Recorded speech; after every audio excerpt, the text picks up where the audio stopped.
தனக்கு 4 ஃபாலோயர் இருப்பான் அப்படிங்கிறதுக்காக திடீர்னு அர்ப்பனுக்கு வாழ்வு வந்தால் அர்த்தராத்தை கொடை பிடிப்பாங்கிற மாதிரி 4% ஓட்டு வந்த உடனே தலைகளாக குதிக்கக்கூடாது. இந்த சேட்டையெல்லாம் இனிமேல் தமிழ்நாட்டில் பண்ண முடியாது. நீ கல்லுக்காச்சு கல்ல இறக்குறது மட்டும் இல்லாம போலீஸ் வந்தா அருவாள் வெட்டுன்னு எடுத்து காட்டின என்ன அர்த்தம்? இனி எந்த இடத்துலயாவது நீ கல்லா நீ ஒரு வந்துக்கிற ஊருக்கு 100 அருவாளோட வர்றதுக்கு பானை உடைக்கிறது ரெடியாக்குறாங்க. நீ கல்ல இறக்கிறதுக்கு நீ பாதுகாப்பு கொடுக்கறதுக்காக நீ அருவாளை தூக்குனா ஊருக்கு 100 அருவாள் பானை உடைச்சு விடுறதுக்கு தூக்குனா என்ன ஆகும்?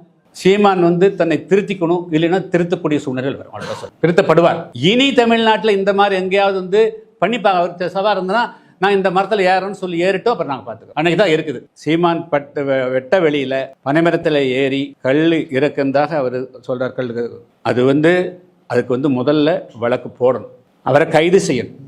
சமூகத்தில் போக்கிரித்தனத்தையும் அயோக்கியத்தனத்தையும் பொல்லாத விஷயங்களையும் பொது வெளியில ப்ரொமோட் பண்றது.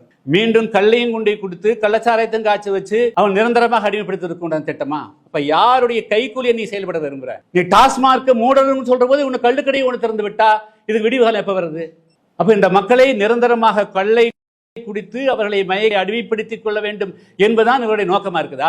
யாராவது ஒரு மருத்துவர் கல்லு குடிங்க, இந்த வியாதிக்கு இது கல்லுன்னு சொல்லி ஒரு நல்லாச்சாமியும் ஒரு பொல்லாச்சாமியும் பேசுறத வச்சுட்டு ஒரு அரசியல் கட்சி நடத்த ஒரு தலைவர் தமிழ்நாட்டில் கல் உணவுன்னு சொல்றது எந்த விதத்தில் நியாயம்? கனடாவில் கஞ்சா அனுமதிச்சிருக்கிறாங்க, ஜெர்மனியில் அனுமதிச்சிருக்கிறாங்க, ஏறக்குறைய 20க்கும் மேற்பட்ட நாடுகளில் கஞ்சா அனுமதிச்சிருக்கிறாங்க. அந்த நாடுகளெல்லாம் கஞ்சா இருக்கிறது. என்னுடைய தமிழ்நாட்டில், என்னுடைய தமிழ் தேசத்தில் ஏன் கஞ்சா இல்லை? கஞ்சா விளைவி பொண்ணு சேமான் போனால் போலீஸ் கையெட்டி நிற்குமா?